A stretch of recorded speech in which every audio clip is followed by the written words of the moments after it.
बिस्मिल्लाहिर्रहमानिर्रहीम। अस्सलाम वालेकुम। आप लोग देख रहे हैं YouTube channel law and wisdom. आज की वीडियो में हम बात करेंगे फेडरल असेंबली ऑफ स्विट्ज़रलैंड। सबसे पहले हम इंट्रोडक्शन देखेंगे और इंट्रोडक्शन के अंदर हमने ये बताना है कि स्विट्ज़रलैंड दरअसल एक फेडरल कंट्री है और जिसके पास 26 कैंटन्स हैं, जिनको दूसरे अल्फाजों में हम स्टेट्स या प्रोविंसेस बोल सकते हैं। जिस तरह पाकिस्तान, भारत और दूसरे कंट्रीज़ के अंदर रियासतें और प्रोविंसेस हैं, इसी तरीके से वहाँ उनके पास 26 कैंटन्स हैं। और ये सारी की सारी जो कैंटन्स हैं, इनकी एक अपनी आइडेंटिटी है, इनके अपनी एक जो है ना, इनका एक झंडा है, इनकी अपनी पुलिस है, इनका अपना एक छोटा सा आइन है, पार्लियामेंट है। लेकिन फिर भी ये आपस में मिल के रहते हैं और एक फेडरेशन की सूरत में रहते हैं। और इस तरीके से एक पूरा का पूरा एक नया मुल्क जो है ना, एक नया मुल्क हमें नज़र आता है और वो है स्विट्ज़रलैंड। तो दरअसल ये स्विट्ज़रलैंड कोई एक जगह का नाम नहीं, ये 26 मुख्तलिफ़ किस्म की स्टेट्स मिल के स्विट्ज़रलैंड बनाती हैं, जिनको हम कैंटन्स बोलते हैं। और इनकी तादाद कितनी है? 26। सो दोस्तों, इसी तरीके से फिर अब स्विट्ज़रलैंड एक पूरा मुल्क है, देश है, तो इसके पास एक पार्लियामेंट है। जिस तरह दुनिया के हर एक मुल्क के अंदर एक पार्लियामेंट होती है और सबके मुख्तलिफ नाम्स होते हैं।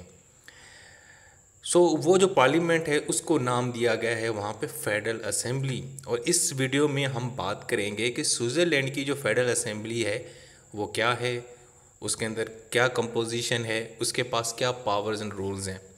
आपके एग्जाम के अंदर जब क्वेश्चन आएगा तो आपसे यही पूछा गया कि भी फेडरल असेंबली ऑफ स्विट्ज़रलैंड के बारे में बताएं, उसकी फीचर्स बताएं, उसकी पावर्स बताएं, उसकी कंपोजिशन बताएं।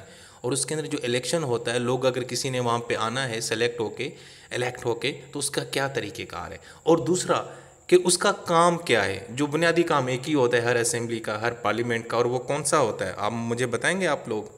हाँ जी, मैं आपकी बात सुन चुका हूँ। जो समझदार बच्चे हैं वो यही कह रहे हैं कि सर, असेंबली यानी पार्लियामेंट का जो काम होता है बुनियादी तौर पे कानून साजी है, कानून बनाना, लेजिस्लेशन, ये काम है फेडरल असेंबली का।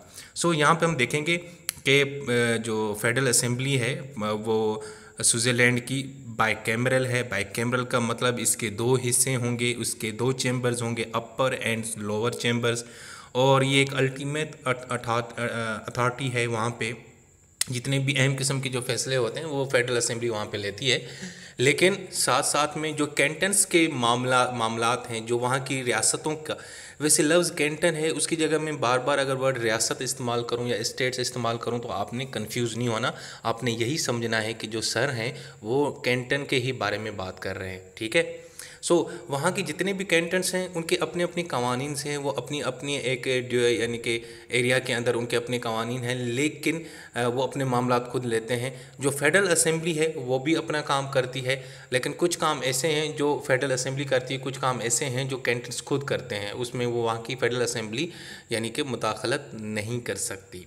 चलें जी, ये तो हो गया छोटा सा, मैंने आपको इंट्रोडक्शन दे दिया। अब हम दोबारा आते हैं कि जो फेडरल असेंबली है, ये यहाँ पे ब्रैकेट के अंदर मैंने लिखा है पार्लियामेंट, ताकि आप लोग कंफ्यूज ना हो कि यार ये फेडरल असेंबली है क्या।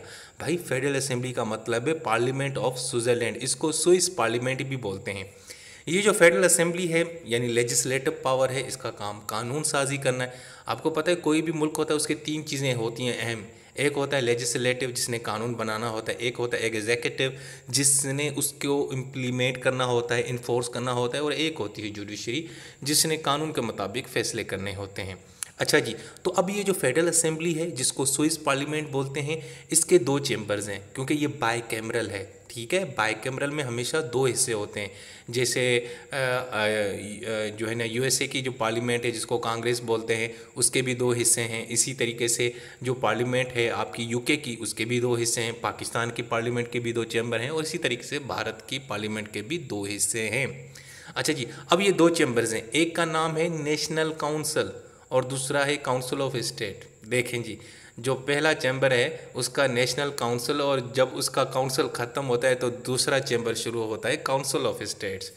ये बहुत बहुत जो दोनों चैम्बर्स हैं इनके पास सेम पावर हैं, ये दोनों आपस में बिल्कुल बराबर हैं। ये नहीं है कि दोनों में एक ज़्यादा पावरफुल एक कम है। जिस तरह यूएसए के अंदर, अमेरिका के अंदर सेनेट ज़्यादा पावरफुल है, हाउस ऑफ रिप्रेजेंटेटिव इतनी है। इसी तरीके से ब्रिटेन के अंदर हाउस ऑफ कॉमन ज़्यादा यानी कि पावरफुल है। हाउस ऑफ लॉर्ड्स बड़ा सिंबॉलिकल रखा हुआ है। पाकिस्तान में जो नेशनल असेंबली वो ज़्यादा पावरफुल है और सेनेट जो है ना वो वैसे ही रबड़ स्टैंप चल रही है। ये है, लेकिन यहाँ पे ये दोनों क्या हैं, बिल्कुल बराबर है। अच्छा जी, अब सबसे पहले देखते हैं नेशनल काउंसिल। दोस्तों नेशनल काउंसिल वहाँ का लोअर चैम्बर है जैसे यहाँ पे नेशनल असेंबली है ना पाकिस्तान के अंदर, तो बिल्कुल उसी तरीके से यहाँ पे लोअर चैम्बर है। और इसके मेंबर्स कितने, इसके हैं 20 मेंबर्स। और ये 20 मेंबर्स किसको रिप्रेजेंट करते हैं, स्विट्ज़रलैंड की सारी पॉपुलेशन को। हाँ जी, स्विट्ज़रलैंड में जितने भी लोग रहते हैं ना उन सब की जो रिप्रेजेंटेशन है वो कौन करता है, नेशनल काउंसिल। अच्छा जी, ये लोग 4 साल के लिए मुंतखब होते हैं बिल्कुल इलेक्शन के ज़रिए। और अब होता ये है कि अब वहाँ पे तो 26 रियासतें, तो 26 रियासतों से कैसे 200 बंदे आ सकते हैं, तो 26 ना। तो भाई उन्होंने एक फार्मूला बनाया है कि हर रियासत में जितनी ज़्यादा पॉपुलेशन होगी उसके ज़्यादा उतने रिप्रेजेंटेटिव होंगे। और ये हर जगह होता है, हर मुल्क में ऐसे ही चल रहा है, ठीक है। अब उसका उन्होंने एक फार्मूला बनाया। उन्होंने फार्मूला ये बनाया कि मिसाल के तौर पे जो 40,000 लोग होंगे उसके बदले एक शख्स जो है ना वो सेलेक्ट होके हमारी नेशनल काउंसिल में आएगा। यानी 40,000 लोगों की पॉपुलेशन को एक बंदा रिप्रेजेंट करेगा। अब ये इन्होंने एक थोड़ा सा रूल बनाया। अब ये 40,000 में अब कहीं कहीं पे अगर पॉपुलेशन 35,000 है तब भी एक बंदा होगा, अगर कहीं किसी कैंटन के अंदर पॉपुलेशन उसकी 25,000 है तब भी एक होगा। लेकिन अगर 40,000 से ऊपर है तो हम देखेंगे कि भाई हम रूल अप्लाई करेंगे ये वाला, ठीक है। अब मिसाल के तौर पे एक कैंटन है, उसकी टोटल पॉपुलेशन है 80,000, तो इसका मतलब है उसके कितने रिप्रेजेंटेटिव होंगे, उसको कितनी सीट्स मिलेंगी, 2 मिलेंगी, क्योंकि 40,000 2 नंबर्स हो गए। अच्छा जी, अब इसमें अगर हम एग्जांपल दें तो वहाँ पे एक रियासत है, सॉरी कैंटन है ज़ूरिच, उसके हैं 35 मेंबर्स। इसका मतलब है कि उसकी पॉपुलेशन कितनी होगी, 1 करोड़ से तो ऊपर ही हुई होगी ना, जितने इतने 35 मेंबर्स हैं। यानी एक मेंबर कम से कम 40,000 लोगों को रिप्रेजेंट कर रहा है वो। ये देखें जी, ये है मेंबर्स पर कैंटन। अब ये साथ में जो कैंटन के नाम दिए गए हैं, देखें साथ में इनके फ्लैग भी हैं, ठीक है। मेरे एक वीडियो पड़ी हुई है उसके अंदर ये सारा मैंने बताया कि इनके जो फ्लैग्स हैं इस तरह क्यों हैं। इसका मतलब है कि अपनी अपनी आइडेंटिटी रखते हैं भाई। हम ठीक है, हम स्विट्ज़रलैंड के, लेकिन उन्होंने अपना भी फ्लैग रखा हुआ है। तो ये वाहिद मुल्क है, वाहिद देश है जिसकी जितनी रियासतें उसके उतने फ्लैग्स हैं। अच्छा, अब ज़ूरिच देखें, नंबर ऑफ सीट कितनी है, 35। पॉपुलेशन इसकी 2009 में कितनी थी, ये मेरे पास पुराने नंबर्स हैं, I am sorry for it, लेकिन समझाने के लिए समझा रहा हूँ कि देखें 1 करोड़ है लगभग, तो पॉपुलेशन पर सीट इसकी कितनी होगी, 40,000। इसी की तरह से उसके बाद दूसरी कैंटन है बर्न, उसके हैं 25 सीटें। देखें तो 39,000 के नंबर के ऊपर उसको उन्होंने एक यानी कि सीट दी है, तो 25 हैं। अब ये फिक्स्ड नहीं है 40 से ऊपर नीचे भी हो सकता है। देखें कहीं पे 35 है, कहीं पे 36 है, कहीं पे 37 है, कहीं पे 43 भी नंबर है। सो बहरहाल किसी तरीके से इन्होंने एक फार्मूला बनाया है और उस हिसाब से इन्होंने जो सीट्स हैं वो डिवाइड करके दे दी हैं। सो 26 रियासतों में से, कैंटन में से तकरीबन 200 मेंबर्स बनते हैं किसके, नेशनल काउंसिल के। ये तो हो गया नेशनल काउंसिल। अब आते हैं काउंसिल ऑफ स्टेट्स। हाँ जी, काउंसिल ऑफ स्टेट इसको अपर चैम्बर करते हैं और ये ज़्यादातर रिप्रेजेंट करते हैं कैंटन्स को। और कैंटन्स के कितनी हैं कैंटन्स, वो हैं 26। तो इस यहाँ पे मेंबर्स हैं टोटल 46 और ये 4 साल के लिए नामजद होते हैं। और हर कैंटन से 2 बंदे यानी कि फिक्स्ड जो है ना वो पहुँचते हैं। बिल्कुल इसी तरीके से जिस तरह अमेरिका के अंदर जो सेनेट है ना, तो सेनेट की वहाँ पे टोटल रियासतें कितनी हैं, 50 हैं। तो हर रियासत से एक एक 2 2 बंदे आते हैं, तो वहाँ पे 100 मेंबर ऑफ सेनेट हैं। लेकिन यहाँ पे 46 क्यों है भाई, 26 अगर कैंटन्स हैं तो इसका मतलब है कि अगर 26 का हम डबल करेंगे तो 52 बनता है ना, तो ये 46 क्यों है ना। ये सवाल तो आ रहा है ना जहन में। वो इसीलिए कि वहाँ पे जो 6 रियासतें हैं, 6 कैंटन्स हैं, किसी वजह से उनका सिर्फ एक ही जो है ना रिप्रेजेंटेटिव है। वो एक हिस्टोरिकल कुछ इसका बैकग्राउंड है, वो किसी और वीडियो में मैं आपको बताऊंगा। यहाँ पे बताऊंगा तो लेक्चर हमारा और ये वीडियो हमारी बहुत जो है ना वो लेंथी हो जाएगी। सो उनकी तरफ से एक एक आता है। इसका मतलब है कि जो 20 कैंटन्स हैं उसके 2 2 मेंबर्स आ गए, तो ये बन गए 40 और बाकी रह गई 6 से कैंटन्स, तो वहाँ से एक एक मेंबर आएगा, तो इस तरह ये बन गए 46। ठीक है जी। अच्छा जी, ये काउंसिल जो है ना ये दरअसल अपनी कैंटन्स को रिप्रेजेंट करते हैं। और लेकिन ये बाउंड नहीं है कि वहाँ की जो कैंटन है, कैंटन के अंदर भी अपनी अपनी एक यानी कि वहाँ की रियासत जो भी है, कैंटन्स रियासतें, वहाँ पे अपनी एक गवर्नमेंट है, उनकी अपनी एक पार्लियामेंट है, उनकी छोटी खुद की भी पार्लियामेंट होती है। जिस तरह यहाँ पे हमारे यहाँ प्रोविंसेस के अंदर पार्लियामेंट होती है, रियासतों के अंदर पार्लियामेंट होती है, हर रियासत ने अपनी छोटी पार्लियामेंट भी बनाई होती है। तो बिल्कुल इसी तरीके से वो दरअसल ना बिरयानी आज खाई है तो ऊपर अब कोल्ड ड्रिंक पिए तो ना उसकी वजह से ज़रा गला ख़राब हो रहा है, लेकिन कोई नहीं, मैं आप लोगों के साथ हूँ। सो इसका मतलब ये है कि वहाँ के जो काउंसिल जो मेंबर्स हैं काउंसिल ऑफ स्टेट के, वो रिप्रेजेंट कैंटन्स को करते हैं, लेकिन वो बाउंड नहीं है, वो बिल्कुल उनको फ्रीडम है कि वो जिस तरह समझते हैं उस तरह वो फैसले करें। अच्छा जी, अब हम देखते हैं जो फेडरल असेंबली है जिसको हम स्विस पार्लियामेंट बोलते हैं, जिसके दो हिस्से हैं, national council and council of state. इसका ओवरऑल रोल क्या है भाई? सबसे पहले तो काम है लेजिस्लेशन, यानी कानून बनाना, जिस तरह दूसरे मुल्क में कानून बनाते हैं, कॉन्स्टिट्यूशनल अमेंडमेंट करते हैं, जो स्विस कॉन्स्टिट्यूशन है उसको अमेंड करना हो। इसी तरीके से रेफरेंडम वहाँ पे कराए जाते हैं, कंपलसरी भी रेफरेंडम होता है, ऑप्शनल भी होता है। और ये रेफरेंडम आपको पता है एक बहुत अहम जो है ना वो एक फ़ीचर है यहाँ का स्विस कॉन्स्टिट्यूशन का, स्विट्ज़रलैंड का, और ये मैं आपको अपनी एक वीडियो में बता चुका हूँ। दूसरा रोल है इलेक्शन। जनाब ये इलेक्शन कराते हैं, ये दोनों जो चैम्बर्स हैं ना जब आपस में ये मिल जाते हैं तो इनका नाम आ जाता है यूनाइटेड फेडरल असेंबली। ये दोनों जो है ना हुकूमत सरकार को सेलेक्ट करते हैं, और आपको पता है वहाँ की जो सरकार है, गवर्नमेंट है स्विट्ज़रलैंड, उसको क्या नाम देते हैं? उसको नाम देते हैं फेडरल काउंसिल। मेरी जो अगली वीडियो है ना वो फेडरल काउंसिल के बारे में, वहाँ पे मैं इंशाल्लाह आपको सारा बताऊंगा कि ये क्या चीज़ होती है। उसके वजह से 7 मेंबर्स होते हैं, मैं अभी यहाँ बता देता हूँ। तो उनका जो इलेक्शन है और उनका जो चांसलर है और जो फेडरल कोर्ट के जजेस हैं, ये सारे इलेक्शन कौन करता है? ये फेडरल असेंबली। ये फेडरल असेंबली से मुराद कौन सी चीज़ें? नेशनल काउंसिल और स्टेट ऑफ काउंसिल, ठीक है जी। इसके अलावा ये सेशन बुलाते हैं, फेडरल काउंसिल के चेक एंड बैलेंस करते हैं, आर्मी के जो कमांडर इन चीफ हैं, जो आर्मी के लोग हैं उनको सेलेक्ट करना, उनको ये सारे मामला जनाब इलेक्शंस, किस किस्म का भी कोई इलेक्शन होता है वो इनकी मंजूरी के बाद ही शुरू होता है। अच्छा जी, इसके अलावा जी ओवरसाइट करते हैं, मॉनिटर करते हैं कौन हुकूमत यानी फेडरल काउंसिल वो काम यहाँ की कैसे करती है, एडमिनिस्ट्रेशन किस तरह चल रही है, एक्टिविटीज़ क्या हो रही हैं, असेंबली, ये सारी वहाँ के अदालती मामला को भी ये लुक आफ्टर करते हैं। मुख्तलिफ़ किस्म की जो ऑर्गेनाइजेशन हैं, डिपार्टमेंट्स हैं, उनको सारों को लुक आफ्टर करते हैं। इसके अलावा ये कम्युनिटी सर्विस देते हैं। ये बड़ी एक इंटरेस्टिंग चीज़ है।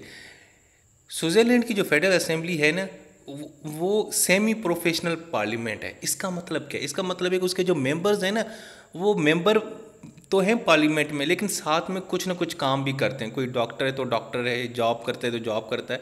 मतलब ये नहीं है कि वो मेंबर हैं तो सारी ज़िंदगी के लिए वो बस नहीं, सारा दिन उन्होंने मेंबर ऑफ पार्लियामेंट की वजह से, जिस तरह हमारे देशेस के अंदर, हमारी कंट्रीज़ के अंदर, साउथ एशिया के अंदर, पाकिस्तान, भारत, बांग्लादेश के अंदर वो कोई एमएनए है तो वो बस एमएनए है, बाकी कोई काम नहीं कर सकता। लेकिन उन्होंने ये एक नहीं कहा, नहीं ऐसी कोई बात नहीं भाई, अपना काम कर सकते हो, आप करें, कोई मसला नहीं। कारोबार करना है, डॉक्टर हैं तो प्रैक्टिस करें, वकील हैं तो वकालत करें, जो करना है आप करें, कोई इशू नहीं है। इसलिए वो सेमी प्रोफेशनल पार्लियामेंट है।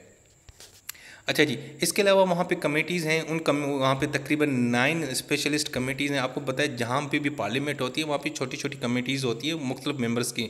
यहाँ पे 200 मेंबर्स उसके हैं, 46 उसके हैं, तो ये 246 की टोटल फेडरल असेंबली है। तो इन्होंने मिलकर इसके एक कमेटीज़ बनाई। उन कमेटीज़ का काम होता है डिबेट में देखना, नेशनल काउंसिल में क्या हो रहा है, काउंसिल ऑफ स्टेट्स के अंदर क्या हो रहा है, और हर एक कमेटी को एक स्पेशल किस्म का काम दिया जाता है। कोई कानूनी मामला देखती है, कोई ट्रांसपोर्ट का देखता है, कोई एजुकेशन देखती है, कोई फॉरेन पॉलिसी देखती है, बिल्कुल इसी तरीके से जिस तरह हमारी कंट्रीज़ के अंदर होता है। इवन के फाइनेंस की अलग कमेटीज़ हैं, ठीक है, और फेडरल बजट किस तरह बनता है, एडमिनिस्ट्रेशन के काम, डिफेंस के मामला, ये मुख्तलिफ कमेटीज़ हैं जो उस पार्लियामेंट के अंदर बैठ के मुख्तलिफ काम सर अंजाम होते हैं। और हर एक कमेटी के अंदर 10, 15, 20 बंदों का एक ग्रुप होता है जो ये मिल के काम करते हैं। अब देखें 246 हर मामले पे बात नहीं कर सकते, तो उन लोगों को उन्होंने मुख्तलिफ कमेटीज़, मुख्तलिफ ग्रुप्स के अंदर डिवाइड कर दिया है। अच्छा जी, इसके अलावा पार्लियामेंट्री इंस्ट्रूमेंट्स हैं, ये काम करते हैं। मुख्तलिफ इंस्ट्रूमेंट्स होते हैं पार्लियामेंट के अंदर। आपने देखा होता है कि कभी एक रेफरेंडम होता है, कभी कोई जनाब मोशन दिया जाता है, कोई पार्लियामेंट्री एक्टिविटी की जाती है, ये सारे मामला भी ये करते हैं। और इसी तरीके से अगर कॉन्स्टिट्यूशन को तब्दील करना है, कोई नई चीज़ लेके आनी है, कोई नई रिपोर्ट है, किसी के ऊपर डिबेट करना है, किसी मामले के ऊपर कोई हादसा हो गया तो अफसोस करना है, खुशी मनानी है, वट एवर, इस तरह की जो मुख्तलिफ चीज़ें हैं, किसी और डिपार्टमेंट के बंदे को बुला के कहें कि आई जी आप हमें ब्रीफ करें इसके मामले, तो इस तरह की जो है ना पार्लियामेंट्री इंस्ट्रूमेंट भी होते हैं। अच्छा जी, अब हम देते हैं वहाँ की जो लेजिस्लेशन का क्या प्रोसेस है जी। सबसे पहले देखें, होता ये है कि एक ड्राफ्ट बनाया जाता है बिल, और वो कौन बनाती है? वहाँ की गवर्नमेंट, वहाँ की सरकार, जिसको क्या कहते हैं, फेडरल काउंसिल। वो मैं आपको अगले वीडियो में बताऊँगा इंशाल्लाह। वो फेडरल काउंसिल क्या करती है? एक ड्राफ्ट बनाती है, वो बना के कहाँ पे भेजती है? वो जनाब पार्लियामेंट भेजती है। पार्लियामेंट कौन सी? Federal assembly. फेडरल असेंबली मतलब national council and council of states. उनके पास ये भेजती है, तो उनकी यहाँ कमेटीज़ होती हैं, तो वो पहले उन कमेटीज़ ना उनको छानबीन करते हैं, देखती हैं कि यहाँ इसके अंदर क्या है। उसके बाद फिर उसके बाद डिबेट होती है, कंसल्ट किया जाता है, एनजीओज़ को बुलाया जाता है, मुख्तलिफ ग्रुप्स को बुलाया जाता है, पॉलिटिकल पार्टीज़ को बुलाया जाता है, मुख्तलिफ एक्सपर्ट्स लोगों को बुलाया जाता है, पूछा जाता है कि यार इसके ऊपर डिबेट करें, भाई ये कानून है, नया बिल है, ये क्या करना चाहते हैं। जब ये सारी कंसल्टेशन, सारा ये मशवरा, सारी गपशप गुफ्तगू डिस्कशन कंप्लीट हो जाती है ना भाई, उसके बाद ये जनाब दोनों जो चैम्बर्स हैं पार्लियामेंट, उसके सामने भेज दिए जाते हैं फाइनल ड्राफ्ट में, ताकि वो उसके ऊपर जो है ना उसको मंजूर करें या उसको पास करें या उसको रिजेक्ट करें। अच्छा जी, उसके बाद नेशनल काउंसिल और काउंसिल स्टेट अगर ये एग्री होते हैं और मंजूर करते हैं कि हाँ जी ये बिल ठीक है, हमें मंजूर है, ये फेडरल गवर्नमेंट इसको कानून बनाना चाहती है, इस चीज़ को हम इसको कबूल करते हैं, तो वो कानून बन जाएगा। लेकिन अगर कोई एतराज़ उठा रहा है और उसका एक मखसूस नंबर है कि अगर उससे कम उसको नंबर मिल रहे हैं, तो उसके बाद उसके ऊपर हो सके तो ऑप्शनल रिफरेंडम भी कराया जा सकता है। लेकिन वो तभी होगा जब 26 में से 8 कैंटन्स यानी 8 रियासतें कहेंगी। अगर 8 रियासत कहते हैं ना कि भाई आप लोगों ने चले जी कानून तो पास कर लिया, लेकिन हमें 8 रियासतों को एतराज़ है, हम चाहते हैं कि ना इस पर दोबारा वोटिंग हो, तो दोबारा वोटिंग का जो मामला होगा वो कैसे होगा, वो ऑप्शनल रेफरेंडम के ज़रिए होगा। वो पूरे देश के अंदर रेफरेंडम कराया जाएगा। रेफरेंडम होगा और उसके अंदर कोई चीज़ हो गई तो ठीक है, अदरवाइज़ रेफरेंडम नहीं होता तो वो कानून वैसे का वैसे ही रहेगा जैसे पहले पार्लियामेंट के ज़रिए मंजूर करवाया गया। अच्छा जी, अब ये देखें, ये सारी सिनॉप्सिस है एक किस्म की। 2 चैम्बर्स हैं, एक पार्लियामेंट है, ठीक है जी।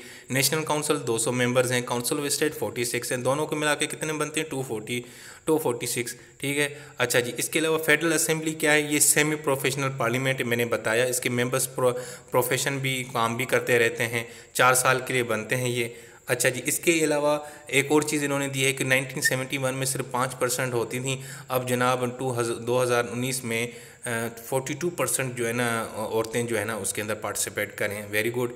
और ये मुख्तलिफ पार्टीज़ हैं, उनका जो है ना जो है ना सीट्स के बारे में बताया, जो स्विस पीपल्स पार्टी है, स्विस सोशल डेमोक्रेटिक पार्टी है, लिबरल्स हैं, सेंटर है, स्विस ग्रीन पार्टी है, इनके मुख्तलिफ जो सीट्स हैं 2019 के हवाले से ये उन्होंने दिया है।